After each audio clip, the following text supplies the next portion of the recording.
There was a season in my life when I thought the answer was happiness. I did not call it at that time. I just thought I needed something that would finally make me feel okay again. I wanted to make my parents proud of me again. I wanted to prove to the world that getting pregnant at such a young age was not about the end of my story. I wanted people to stop looking at me through the lens of my past. I wanted to redeem myself. Welcome to Build with Grace, the podcast for faith driven entrepreneurs who want to build a business, pursue their passion, and stay aligned with what matters most. I'm Alani Jen Gimenales, founder of Scale Up VA, and here we talk about faith, family, business, purpose, and building without burnout. If you are ready to grow without losing yourself, you are in the right place.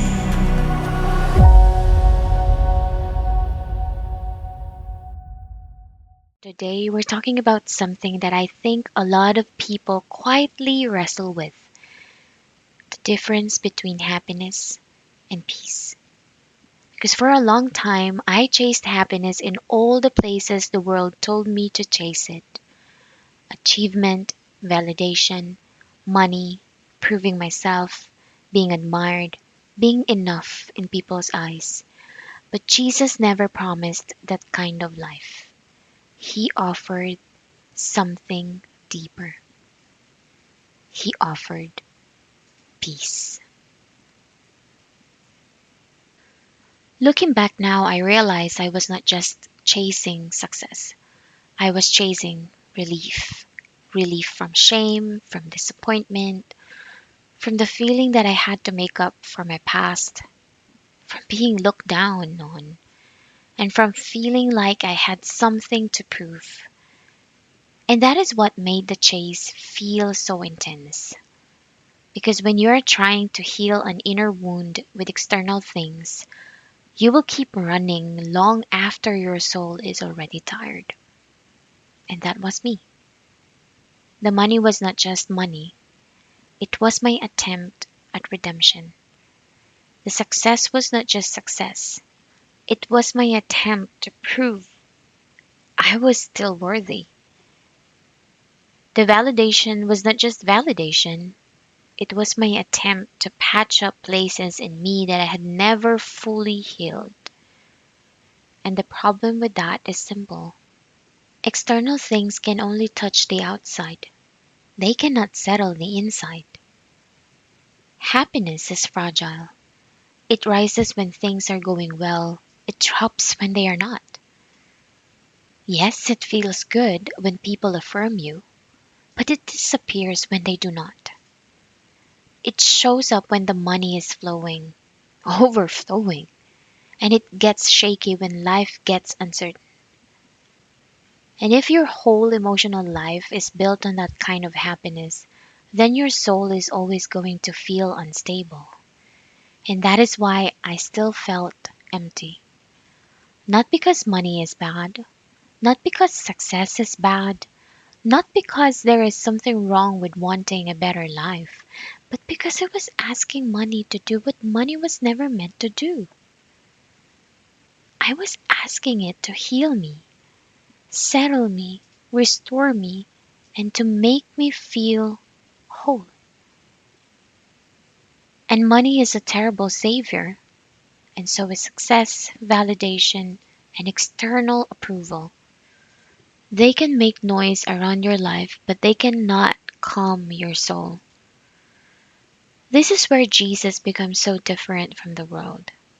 The world sells happiness, but Jesus offers peace. The world says, you will be okay when things finally go your way. Jesus says, you can be held even when they don't. The world says, get more, prove more, become more, and then maybe you'll feel whole. But Jesus says, come to me. That is such a different invitation because happiness is usually tied to circumstances. Peace is rooted in presence. When happiness says, things are finally working out, peace says, even if they are not, God is still with me. And when life has humbled you enough, you start realizing peace is the better gift. This matters so much in business too, because business can make you believe the next level will finally satisfy you. The next client, the next launch, the next payday, the next milestone, the next visible win. And again, none of those things are bad. But if you are secretly depending on your business to make you feel secure enough or healed, you are putting too much pressure on something that cannot carry your soul. Your business can be a blessing. It can be a vehicle. It can be a tool God uses, but it cannot be your peace. Because the moment business becomes your source of inner stability, every hard month will feel like a personal collapse. And that is why so many people look successful on the outside and still feel restless on the inside. They got the thing, but they never got the peace.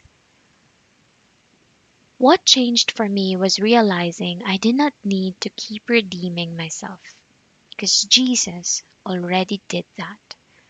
I didn't need to make enough money to become valuable. I already had value before I had anything to show for myself. I didn't need to prove to the world that I was worth respecting. I needed to stop letting the world define my worth in the first place. And that was not a one day lesson, that was a process. Because when you have lived in striving for so long, peace feels unfamiliar at first. You almost do not know what to do with it. Striving feels more natural. Pushing feels more familiar. Working hard to earn your place feels normal.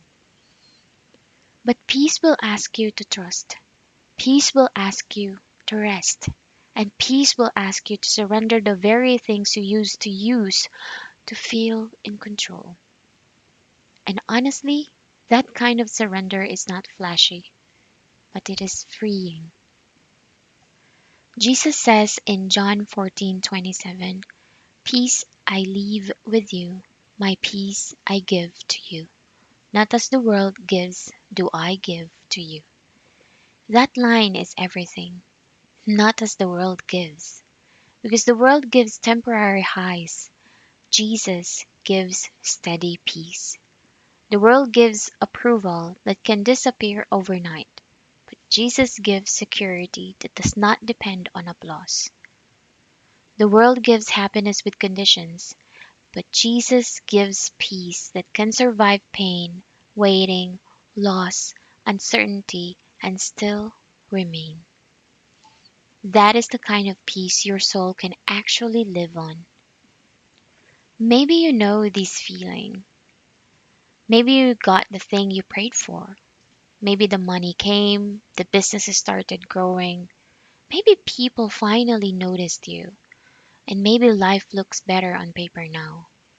But inside, you still feel unsettled.